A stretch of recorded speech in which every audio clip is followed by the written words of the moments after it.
आरक्षणाच्या मागणीसाठी मराठा समाजाचे आंदोलन सुरू असताना सरकारकडून दडपशाहीचे धोरण अवलंबले जात आहे। विद्यमान सरकारने 10% आरक्षण जाहीर केले असले तरी ते कायद्याच्या कक्षेत टिकणार नाही।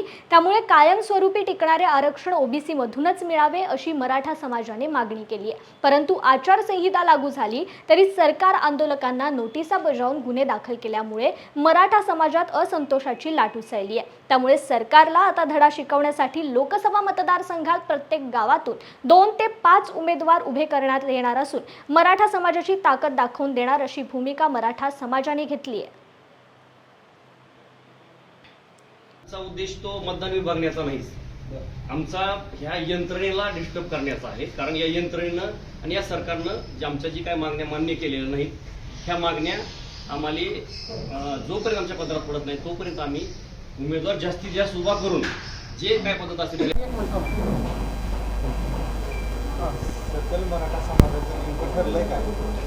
आम्ही काल शेवटच्या घटकेपर्यंत आम्ही वाट बघत होतो सरकारची की सगळे सोयऱ्याचा आदेश आम्हाला येईल, पण सगळे सोयऱ्याचा आदेश आम्हाला न आल्यामुळं आता आम्ही निवडणुकीच्या तयारीला लागलेलो आहोत। आम्ही संपूर्ण राज्यामधून निवडणूक लढवायच्या तयारीत आहोत। प्रत्येक जिल्ह्यामध्ये किंवा प्रत्येक लोकसभेच्या मतदारसंघामध्ये आम्ही कमीत कमी 1000 फॉर्म भरायच्या तयारीत लागलेलो होता।